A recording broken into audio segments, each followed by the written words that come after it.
Hello guys, हम लोग chemistry में क्वेश्चन नंबर 122 तक कर चुके हैं और आज हमें 123 से स्टार्ट करना है। केमिस्ट्री का ये आज लास्ट पार्ट होगा और जितने भी क्वेश्चन होंगे आज वो हम लोग कंप्लीट कर लेंगे।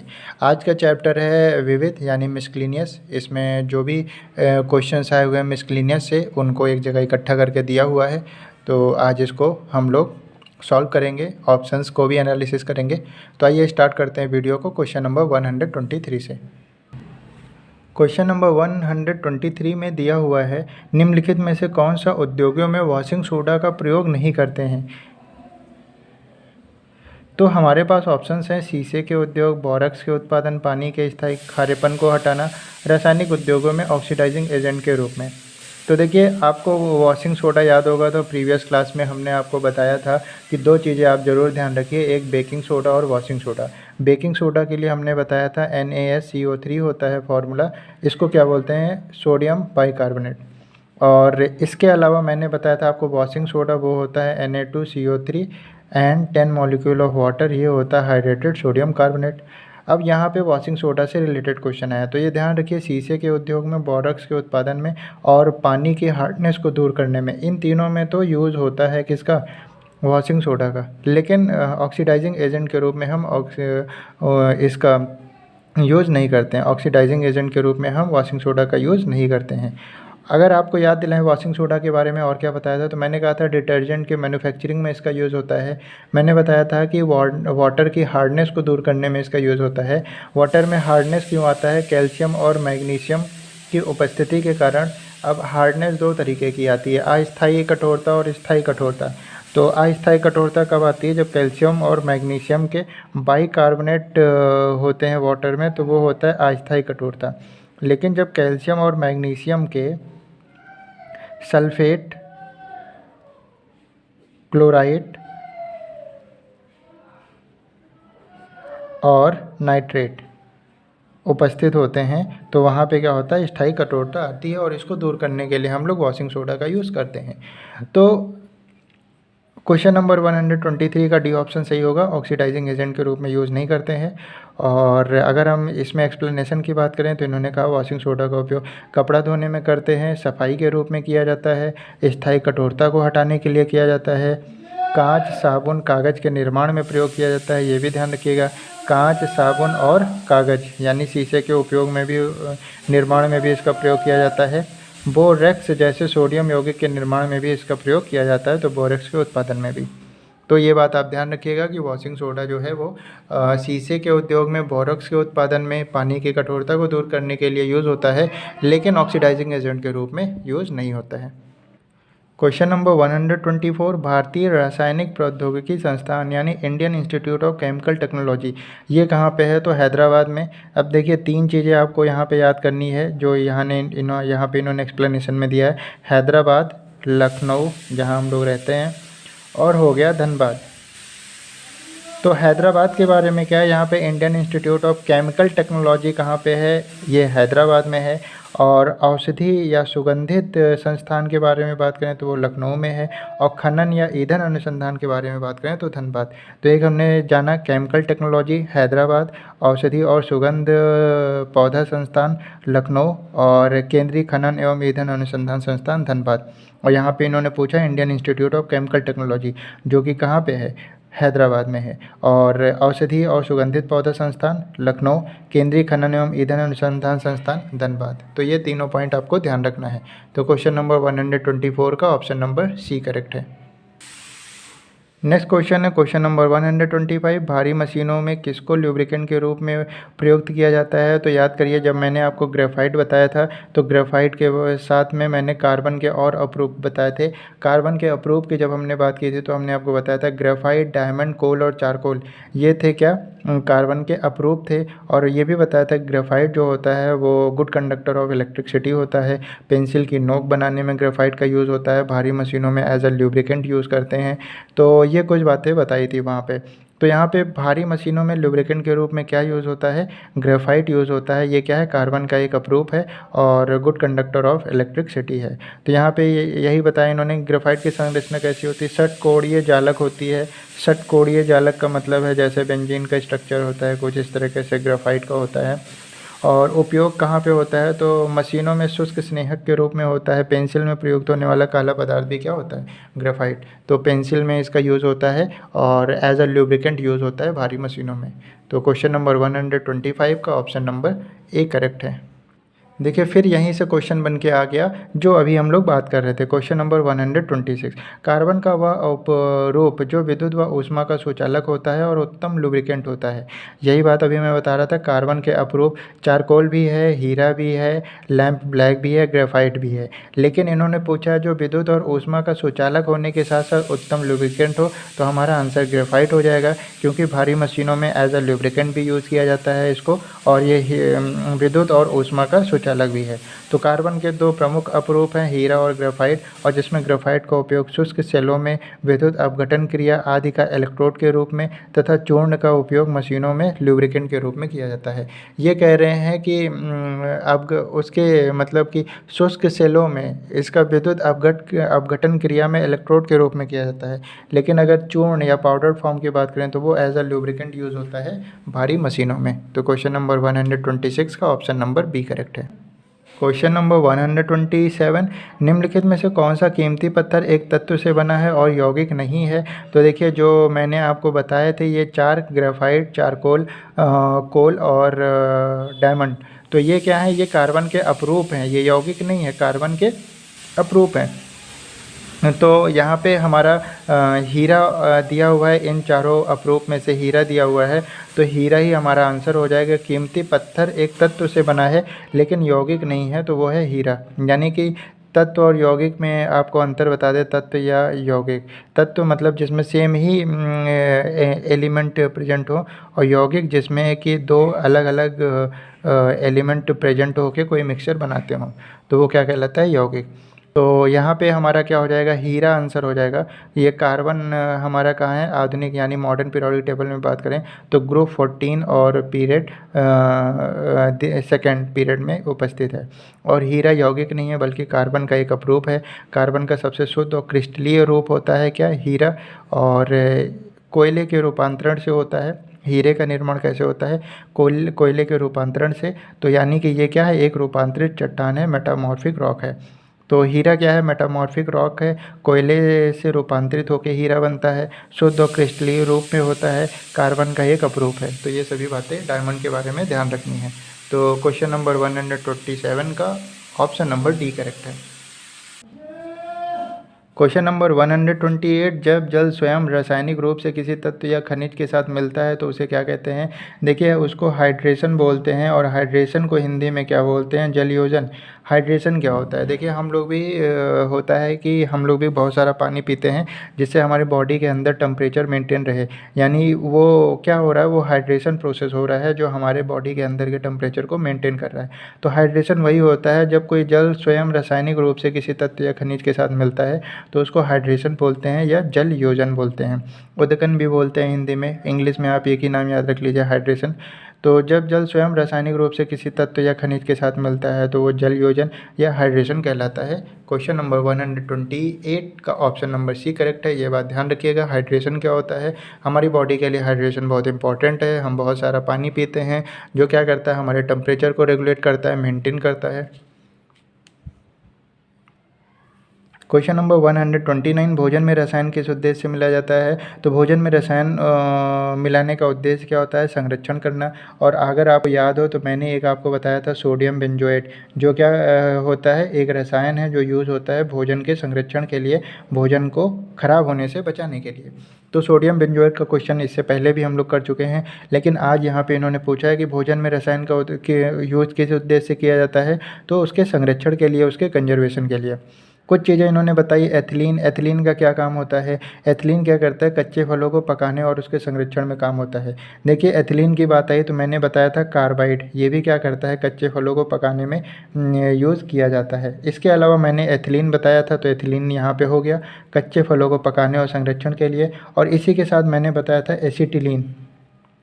ये तीन चीज़ें मैंने बताई थी जो क्या होती है, कच्चे भोजन को पकाने में काम आती है, कार्बाइड, एसिटिलीन और एथिलीन। तो तीनों पॉइंट एक साथ ध्यान रखिए कच्चे फल को पकाने और उनके संरक्षण में। ग्लूकोज की बात करें तो जो भी फल हो गए, मिठाई हो गई और मुरब्बा हो गया, उनको संरक्षण के लिए, उनको ख़राब होने से बचाने के लिए कई दिनों तक यूज़ कर सकें, इसलिए हम लोग ग्लूकोज का यूज़ करते हैं। बेंजोइक एसिड, तो यहाँ पे मैंने सोडियम बेंजोएट आपको बताया ही है खाद्यान्न का संरक्षण के लिए। यहाँ पे इन्होंने बताया जो भी बेंजोइक एसिड होता है वो फल के संरक्षण में यूज़ होता है। तो जब भी भोजन के संरक्षण की बात आएगी तो वहाँ पे सोडियम बेंजोएट का भी नाम आएगा, बेंजोइक एसिड हो गया, ग्लूकोज हो गया, एथिलीन हो गया, ये सब संरक्षण भी करते हैं। बाकी कार्बाइड, एसिटिलीन और एथिलीन, इनका यूज़ भोजन को मतलब कच्चे फल को पकाने में भी यूज़ होता है। तो question number 129 option number C is correct. Question number 123, संश्लेषित अपमार्जक यानी कि अगर इंग्लिश में बात करें तो सिंथेटिक डिटर्जेंट के बारे में निम्नलिखित में से कौन सा कथन सही है। तो ये सिंथेटिक डिटर्जेंट जो है वो हार्ड वाटर, सॉफ्ट वाटर दोनों में काम आता है। तो हमारा ऑप्शन नंबर ए ही सही होगा कि मृदु और कठोर जल दोनों के साथ काम करते हैं। सिंथेटिक डिटर्जेंट की बात करें तो हमने आपको बताया था डिटर्जेंट की मैन्युफैक्चरिंग में क्या यूज़ होता है, वाटर वॉशिंग सोडा, और वॉशिंग सोडा का फॉर्मूला क्या होता है, Na2CO3 10 मॉलिक्यूल ऑफ वाटर, जिसका केमिकल नेम क्या होता है, हाइड्रेटेड सोडियम कार्बोनेट। और हमने ये भी बताया था वाटर की हार्डनेस को दूर करने में यूज़ होता है। वाटर में हार्डनेस क्यों आती है, कैल्शियम मैग्नीशियम के उपस्थिति के कारण। तो यहाँ पे क्या है, सिंथेटिक डिटर्जेंट वो मृदु और कठोर जल दोनों के साथ काम करता है। एक्सप्लेनेशन में देख लेते हैं क्या बताया है। जो सिंथेटिक डिटर्जेंट है वो मृदु और कठोर दोनों जलों के साथ काम करता है। सिंथेटिक अपमार्जन साबुन की तुलना में पानी में आसानी से घुल जाता है, यानी कि साबुन से भी और इजी तरीका होता है डिटर्जेंट जो पानी में जल्दी घुल जाता है। और इसका उपयोग कहाँ किया जाता है, उन्हीं वस्त्रों को आसानी से धोने में किया जाता है, और जबकि साबुन ऐसा करने में सक्षम नहीं होता है। तो क्वेश्चन नंबर 130 आपको समझ में आ गया होगा, I hope. Option number A क्यों करेक्ट है। बात करते हैं नेक्स्ट क्वेश्चन की। क्वेश्चन नंबर 131, पानी को शुद्ध करने के लिए आमतौर पर इस्तेमाल किए जाने वाले रासायनिक तरीका निम्नलिखित में से कौन सा है। पानी को शुद्ध करने के लिए बहुत इजी क्वेश्चन, हम लोग सभी जानते हैं क्लोरीन मिलाते हैं ना पानी को शुद्ध करने के लिए। क्या मिलाते हैं, क्लोरीन। ये क्या करता है, कीटाणुनाशक है, कीटाणुओं को मार देता है। तो यहाँ पे क्लोरीन से रिलेटेड कौन सा ऑप्शन है, क्लोरीनीकरण। तो यानी पानी को शुद्ध करने के लिए आमतौर पर इस्तेमाल किए जाने वाला रासायनिक तरीका क्या है, क्लोरीनीकरण। देख लेते हैं क्या बताया है। पानी को शुद्ध करने के लिए आमतौर पर इस्तेमाल किया जाने वाला रासायनिक तरीका क्लोरीनीकरण है। और इस विधि में जल को शुद्ध करने के लिए क्लोरीन गैस या ब्लीचिंग पाउडर को मिलाते हैं, और ब्लीचिंग पाउडर को मिलाया जाता है। सस्ते और प्रभावी होने के कारण बड़े पैमाने पर घरेलू स्तर में पानी के रोगाणुओं को नष्ट करने के लिए उत्तम तरीका है क्या, क्लोरीनीकरण। क्या होता है इसमें, क्लोरीन गैस मिलाते हैं, ब्लीचिंग पाउडर मिलाते हैं, घरेलू स्तर पर इसका बहुत यूज़ किया जा रहा है, और ये हम सभी को पता भी है। पानी को शुद्ध करने के लिए क्लोरीन मिलाई जाती है। Question number 131 option number C is correct. Question number 132, निम्नलिखित में से कौन एक नाइट्रोजन उर्वरक नहीं है। पहला है अमोनियम सल्फेट। तो अमोनियम सल्फेट में तो अमोनिया आ रहा है, यानी कि इसमें नाइट्रोजन है, तो ये तो नाइट्रोजन उर्वरक हो गया। कैल्शियम साइनामाइड, तो कैल्शियम साइनामाइड की बात करें तो इसमें भी हमारा नाइट्रोजन आ रहा है, तो ये भी एक नाइट्रोजन उर्वरक है। और यूरिया हम सभी को पता है नाइट्रोजन उर्वरक ही है। यानी जो सुपर फॉस्फेट ऑफ लाइम है ये हमारा नाइट्रोजन उर्वरक नहीं है, बल्कि ये फॉस्फेट उर्वरक है। तो जो सुपर फॉस्फेट ऑफ लाइम है ये फॉस्फेट उर्वरक है, और बाकी तीन क्या हैं, हमारे नाइट्रोजन उर्वरक हैं। अमोनियम सल्फेट, कैल्शियम साइनामाइड और यूरिया, ये नाइट्रोजन उर्वरक है। और इन्होंने पूछा कौन सा नहीं है, तो वो सुपर फॉस्फेट ऑफ लाइम है। अब उर्वरक की अगर हम बात करें तो उर्वरक क्या होता है, भूमि को उपजाऊ बनाने के लिए हम लोग यूज़ करते हैं, मतलब कि उसको और फर्टाइल बनाने के लिए हम लोग यूरिया यूज़ करते हैं। तो यही सब यूरिया उसमें यूज़ किया जाता है, तो ये बात आपको ध्यान रखनी है। क्वेश्चन नंबर 133, जब जल प्रक्रमण संयंत्रों में घुले हुए ठोस पदार्थ को हटाने के लिए क्या उपयोग किया जाता है। तो देखिए जो भी जल प्रक्रमण संयंत्र हैं, अगर उसमें कोई ठोस चीज़ घुली हुई है तो उसको हटाने के लिए हम लोग क्या करते हैं, एक सेमी परमिएबल मेम्ब्रेन से उस जल को पास कराते हैं हाई प्रेशर के साथ, जिससे क्या होता है जो भी हमारे लवण होगा यानी सॉल्ट हो गया और ठोस पदार्थ हो गया, बैक्टीरिया हो गया, वो इस सेमी परमिएबल मेम्ब्रेन को पार नहीं कर पाती है, और केवल शुद्ध जल ही जो है इस सेमी परमिएबल को मेम्ब्रेन को पार करके इस पार आ पाता है। तो ये विधि क्या कहलाती है, ये रिवर्स ऑस्मोसिस कहलाती है। तो यहाँ पे ऑप्शन नंबर सी सही होगा, रिवर्स ऑस्मोसिस आसवन या आयन एक्सचेंज। क्या होता है, सेमी परमिएबल मेम्ब्रेन से हम उस जल को पास कराते हैं जिसमें ठोस या बैक्टीरिया या लवण मिला हुआ है।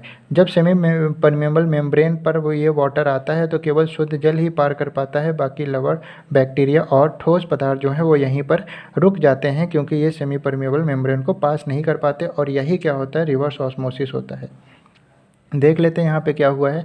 इन्होंने कहा जल प्रक्रमण संयंत्रों में घुले हुए ठोस पदार्थ को हटाने के लिए रिवर्स ऑस्मोसिस, आसवन या आयन एक्सचेंज विधि का उपयोग किया जाता है। ठीक है, ये बात हम समझ गए। रिवर्स ऑस्मोसिस प्रक्रिया है क्या, जल को प्रेशर द्वारा एक अर्ध पारगम्य झिल्ली यानी सेमी परमिएबल मेम्ब्रेन से पार कराया जाता है, जो लवण, बैक्टीरिया या अन्य ठोस पदार्थों को रोक देती है और शुद्ध जल झिल्ली के पार जाता है।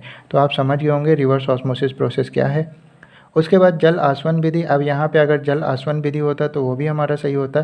जल आसवन विधि में क्या होता है, इसमें जल को गर्म कर दिया जाता है और जब जल को गर्म करेंगे आप तो केवल जो जल होगा वो वेपर बन के उड़ जाएगा और बाकी जो चीज़ें होंगी, ठोस, बैक्टीरिया या लवण, वो यहाँ पे रह जाएगी, क्योंकि ठोस जो है वो वाष्प बन के उड़ नहीं पाएगा, केवल जल ही वाष्प बन के उड़ पाएगा। और जो वाष्प उड़ रही होगी उसको हम दूसरे बर्तन में इकट्ठा कर लेंगे और उसको ठंडा कर लेंगे, फिर हमको वाटर क्या मिल जाएगा, शुद्ध वाटर मिल जाएगा। कहा नहीं जाता है वाटर को बॉईल करके पियो, क्यों, जिससे कि उसमें जो बैक्टीरिया है, जो सॉल्ट है, वो क्या होंगे, वो मर जाएंगे। तो जल आसवन विधि में यही है कि जल को गर्म किया जाता है, जल वाष्पित हो जाता है और इस जल के वाष्प को आगे अन्य किसी पात्र में एकत्रित करके ठंडा कर लिया जाता है। चूँकि ठोस पदार्थ वाष्पित नहीं हो पाते, अतः वे उसी पात्र में रह जाते हैं और दूसरे पात्र में शुद्ध जल मिल जाता है। तो आपको रिवर्स ऑस्मोसिस प्रोसेस समझ में आ गया होगा और जल आसवन विधि भी समझ में आ गया होगा। तो दोनों में से कोई भी ऑप्शन होगा तो वो सही होगा। यहाँ पे रिवर्स ऑस्मोसिस है तो वो सही होगा, ऑप्शन नंबर सी। अगर यहाँ पे जल आसवन डाल दें तो वो ऑप्शन भी सही होगा। तो question number 133, option number C is correct. Question number 134 में इन्होंने कहा है कि समुद्र में पानी में द्रवीभूत मुख्य लवणों की पहचान कीजिए, यानी कि कौन से सॉल्ट हैं या लवण हैं जो समुद्र के पानी में देखने को मिलते हैं। तो सोडियम क्लोराइड हम सभी को पता है NaCl एक सॉल्ट है, ये समुद्र के जल में मिलता है। सोडियम सल्फेट Na2SO4 ये भी समुद्र के जल में मिलता है। कैल्शियम कार्बोनेट CaCO3 ये सभी क्या है, एक सॉल्ट हैं जो हमें समुद्रों के जल में मिलते हैं। समुद्रों के जल का खारापन होने का कारण क्या है, उसमें सॉल्ट की उपस्थिति, उसमें सोडियम क्लोराइड भी है, उसमें सोडियम सल्फेट भी है, उसमें कैल्शियम कार्बोनेट भी है, उसमें पोटेशियम सल्फेट भी है, K2SO4। तो ये चारों ही ऑप्शन जो हैं ये कोई एक सॉल्ट हैं और ये सॉल्ट क्या है, पानी को खारा बनाते हैं और ये समुद्रों का पानी खारा होता है। क्यों होता है, इनकी उपस्थिति के कारण ही होता है। तो यहाँ पे हमारा सी ऑप्शन सही होगा। फर्स्ट, सेकंड, थर्ड, फोर्थ सभी सही हैं। यहाँ पे क्या बताया, सागरीय लवणता का तात्पर्य सागरीय जल के भार एवं उसमें घुले हुए पदार्थों के भार के अनुपात से है। प्रायः सागरीय लवणता को प्रति 1000 ग्राम जल के स्थिर लवण की मात्रा के रूप में व्यक्त किया जाता है। मतलब 1000 ग्राम जल में कितना सॉल्ट उसमें उपस्थित है। और लवण समुद्री जल का महत्वपूर्ण गुण है। समुद्री जल में औसत लवणता की मात्रा 35% है। ये देखिए इन्होंने बताया कि समुद्र के जल में कौन कौन से सॉल्ट पाए जाते हैं। सोडियम क्लोराइड भी पाया जाता है, मैग्नीशियम क्लोराइड भी पाया जाता है, मैग्नीशियम सल्फेट भी, कैल्शियम सल्फेट भी, पोटेशियम सल्फेट भी, कैल्शियम कार्बोनेट भी, सोडियम सल्फेट भी। तो यानी कि ये सभी सॉल्ट जो हैं वो समुद्र में पाए जाते हैं। तो हमारा ऑप्शन नंबर सी सही होगा क्वेश्चन नंबर 134 का। क्वेश्चन नंबर 135, ये बार बार इधर ही क्यों आ जा रही है। क्वेश्चन नंबर 135, ऐसे उर्वरक जो 2 या 2 से अधिक प्राथमिक पोषक तत्व की आपूर्ति करते हैं वह क्या कहलाता है। देखिए उर्वरक क्या होते हैं, सॉइल की फर्टिलिटी को बढ़ाते हैं और सॉइल की फर्टिलिटी, अगर कोई सॉइल ज़्यादा फर्टाइल है तो उसमें क्या होता है, NPK यानी कि नाइट्रोजन, और P से पोटेशियम और N से नाइट्रोजन और P से क्या होगा, फॉस्फेट, और K से आपका होगा पोटेशियम। तो अगर NPK पर्याप्त मात्रा में है, यानी नाइट्रोजन, पोटेशियम, पोटास और फॉस्फेट, ये अगर किसी भी सॉइल में पर्याप्त मात्रा में है तो उसकी फर्टिलिटी क्या होती है, वो सॉइल जो है ज़्यादा फर्टाइल होता है। तो इसीलिए हम लोग उर्वरक का यूज़ करते हैं। तो जिस उर्वरक में ये तीनों ही चीज़ पाई जाती है उसको मिश्रित उर्वरक बोलते हैं। तो यहाँ पे क्वेश्चन नंबर 135 का ऑप्शन नंबर डी सही होगा। ये ध्यान रखिएगा, मृदा के लिए यानी मिट्टी के लिए 3 चीज़ें बहुत ज़रूरी है, नाइट्रोजन, फॉस्फेट और पोटेशियम, और जिस उर्वरक में ये तीनों पाए जाएंगे वो मिश्रित उर्वरक कहलाएगा। क्वेश्चन नंबर 136, जब पानी मिलाने के बाद मिश्रण में भारी घटक नीचे सतह पर बैठ जाता है तो इस प्रक्रिया को क्या कहते हैं। देखिए, जैसे पानी में कोई छोटे छोटे पार्टिकल मौजूद हैं, ठीक है, और कुछ टाइम बाद आप उनको छोड़ देते हैं, जैसे बालू है मिला होता है, तो वो कुछ टाइम बाद क्या होता है, नीचे आके बैठ जाता है। तो ये प्रक्रिया क्या कहलाती है, ये प्रक्रिया अवसादन कहलाती है। तो ये बात ध्यान रखिएगा। तो क्वेश्चन नंबर 136 का ऑप्शन नंबर सी करेक्ट है। क्वेश्चन नंबर 137, इन्होंने कहा कांच का कौन सा प्रकार ऊष्मा प्रतिरोधी है। तो वो होता है आपका पाइरेक्स कांच। पाइरेक्स कांच क्या होता है, ये ऊष्मा प्रतिरोधी होता है। क्या बताया इन्होंने, बोरोसिलिकेट कांच भी इसको कहते हैं। यानी जो पाइरेक्स कांच है वो बोरोसिलिकेट की बनी होती है, इसलिए इसको बोरोसिलिकेट कांच भी कहा जाता है। और पाइरेक्स कांच की रासायनिक चिरस्थायित्व तथा तापीय प्रदान प्रतिरोधक क्षमता अधिक होती है, यानी उसमें प्रतिरोध क्षमता रेजिस्टेंस क्या होता है, ज़्यादा होता है। तो ये बात ध्यान रखिएगा कि कांच का कौन सा प्रकार ऊष्मा प्रतिरोधी है, तो पाइरेक्स, और इसको बोरोसिलिकेट कांच भी बोलते हैं। तापीय प्रदान प्रतिरोधक क्षमता अधिक होती है। क्वेश्चन नंबर 138 में इन्होंने पूछा है कि जंग लगने पर लोहे का भार क्या होता है। तो देखिए, जंग लगने पर लोहे का भार बढ़ जाता है। और जंग क्यों लगता है, फेरिक ऑक्साइड की जो परत, भूरे रंग की परत जब आयरन पर जम जाती है, यानी कोई आयरन अगर खुले में रखा हुआ है तो उस पर एयर और वाटर की प्रेजेंस हो जाती है, तो वो क्या होता है, फेरिक ऑक्साइड बना लेता है, यानी Fe2O3 बना लेता है फेरिक ऑक्साइड। और यही क्या है, वो भूरा मटेरियल है जो लोहे पर जंग लगा देता है। तो लोहे पर जब भी जंग लगेगी तो उसका भार बढ़ जाता है। तो लोहे को नम वायु में रखने पर भूरे रंग की परत जमा हो जाती है, जिस कारण लोहे का भार बढ़ जाता है। और यह भूरा रंग क्या होता है, Fe2O3 यानी फेरिक ऑक्साइड। और लोहे पर फेरिक ऑक्साइड की परत चढ़ना ही लोहे पर जंग लगना कहलाता है। यानी जब किसी लोहे पर वायु की उपस्थिति में फेरिक ऑक्साइड की परत जम जाती है तो वो ही क्या कहलाता है, जंग लगना। और ये फेरिक ऑक्साइड वायु की प्रेजेंस में भूरे रंग की जो परत लोहे पर जमती है वही है। और एक बात और, आपको मैंने दो चीज़ बताई थी, दो और बताए थे, Fe2O3 और Fe3O4, ये दो मैंने आपको ओर्स बताए थे, आयरन ओर बताए थे। तो ये Fe2O3 का नाम क्या है, ये है हेमेटाइट, और Fe3O4 क्या है, मैग्नेटाइट। इससे क्वेश्चन भी आया था और उसको हम लोग ने सॉल्व भी किया था। तो इतनी बातें आप ध्यान रखिएगा, जंग लगने पर वजन बढ़ेगा। फिर वहीं से क्वेश्चन उठ के आया कि जब लोहे की कील को जंग लग जाए तो कील का वजन क्या होगा, कील का वजन बढ़ेगा। क्यों बढ़ेगा, अभी हम लोग ने बताया कि फेरिक ऑक्साइड की उस पर एक भूरे रंग की परत जम जाती है, जिसकी वजह से उसका उसका वजन बढ़ जाता है, और वो भूरा रंग ही क्या है, जंग है। क्वेश्चन नंबर 140, एक फ्रीज में शीतलक है। तो फ्रीज में शीतलक के रूप में क्या यूज़ होता है, तो फ्रीऑन यूज़ होता है शीतलक के रूप में। आधुनिक प्रशीतकों में प्रशीतक के रूप में HFC19 4A1112 टेट्राफ्लोरोएथेन का प्रयोग किया जाता है। ये क्या दिया हुआ है, IUPAC नेम दिया हुआ है। जो प्रतिशक यानी फ्रीऑन यूज़ होता है। और प्रतिशक यानी फ्रीज में वाष्पीकरण द्वारा ठंडक उत्पन्न की जाती है, और तांबे की एक वाष्पक कुंडली में फ्रीऑन भरा होता है जो वाष्पीकृत होकर ठंडा उत्पन्न करता है। तो यहाँ पे आपको कौन कौन से पॉइंट ध्यान रखने हैं, यहाँ पे आपको ये ध्यान रखना है कि फ्रीज में शीतलक के रूप में क्या यूज़ होता है, freon, IUPAC name HFC19 4A1112 टेट्राफ्लोरोएथेन। और ये क्या है, ये एक तांबे की एक वाष्पक कुंडली है जिसमें फ्रीऑन गैस भरा होता है और वाष्पीकृत होकर ठंडा उत्पन्न करता है, फ्रीज में ठंडक उत्पन्न करता है। क्वेश्चन नंबर 141, पानी की घरेलू आपूर्ति हेतु तो आर्सेनिक तत्व की अधिकतम अनुपम मात्रा कितनी होनी चाहिए, तो 0.05 ppm होनी चाहिए। यह डेटा आप याद कर लीजिए कि आर्सेनिक की अधिकतम मात्रा कितनी होनी चाहिए घरेलू पानी जो हम लोग यूज़ करते हैं, तो 0.050 ppm। ये आर्सेनिक क्या होता है, असल में ये आर्सेनिक बहुत विषैला पदार्थ होता है, इसकी थोड़ी सी भी मात्रा मानव को बहुत हानि पहुंचा सकती है। आर्सेनिक का यूज़ कहाँ होता है, तो विज्ञान में यूज़ होता है, इसका औषधि बनाने में यूज़ होता है, ठीक है। और बाकी तकनीक में इसका यूज़ होता है, कीटनाशक के रूप में यूज़ करते हैं इसका हम लोग। और एक बात ये भी ध्यान रखिए, कॉपर और लेड के ओर के रूप में भी इसको यूज़ किया जाता है। अब ओर की बात तो मैं आपसे कर चुका हूँ, तो आपको ये बताना है कि कॉपर के कौन कौन से ओर मैंने बताए थे। तो कॉपर के ओर की बात करूँ, वैसे लेड का तो सिर्फ एक ओर बताया था मैंने, गैलेना, अगर आपको याद हो तो 1-2 क्लास पहले ही बताया है। ओर का क्लास जो हम लोग ने किया था उसमें मैंने आपको बताया था कि कौन कौन से इंपॉर्टेंट ओर हैं जो पेपर में आए हुए हैं और किन को पढ़ना है। तो लेड का मैंने बताया था गैलेना। कॉपर के मैंने 5 बताए थे। कौन कौन से बताए थे? एक बताया था क्यूप्राइट, एक और क्यूप्राइट है, एक एजुराइट बताया था, एजुराइट, क्यूप्राइट, एजुराइट। इसके बाद मैंने बताया था कैल्कोपाइराइट। तो ये आप एक चीज़ ऑब्जर्व कर रहे हैं, राइट इसमें बहुत आ रहा है, कैल्कोपाइराइट। तो क्यूप्राइट, एजुराइट, कैल्कोपाइराइट। इसके बाद मेलाकाइट, मेलाकाइट, और एक और मैंने इसका और बताया था कैल्साइट, कैल्साइट।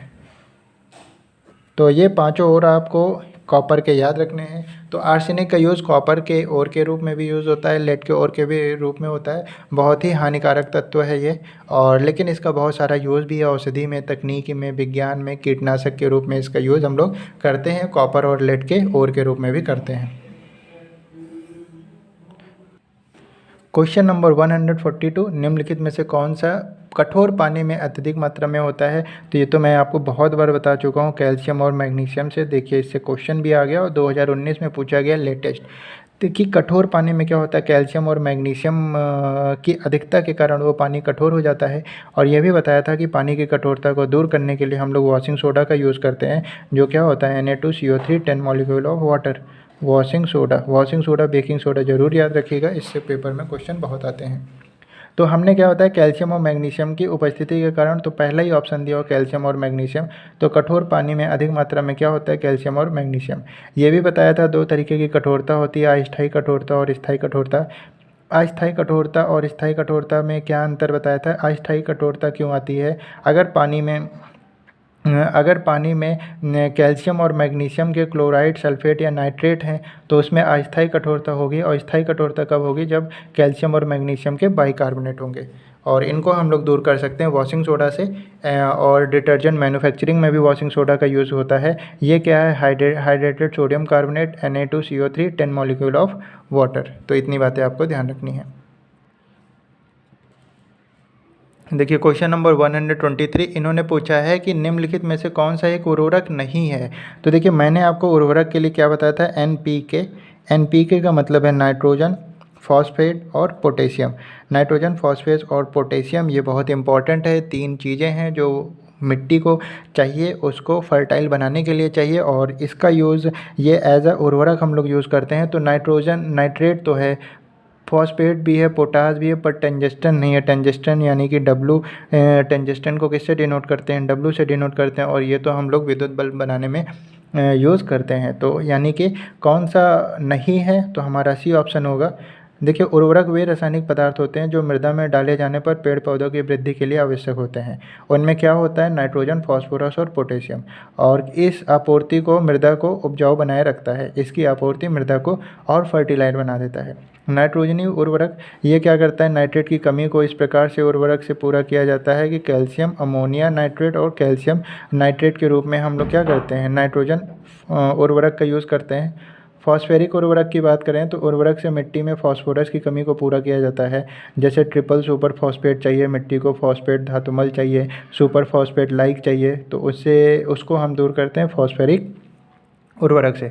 पोटाश उर्वरक की बात करें तो पोटेशियम की कमी को पूरा किया जाता है, जैसे कि पोटेशियम क्लोराइड के द्वारा, पोटेशियम नाइट्रेट, पोटेशियम सल्फेट। और टंजस्टन वो तो एक धातु है जो हम लोग विद्युत बल्ब में यूज़ करते हैं। टंजस्टन को फिलामेंट किसका बना होता है? टंजस्टन का बना होता है। सिंबल एक बार पेपर में आया था तो इसका सिंबल W होता है।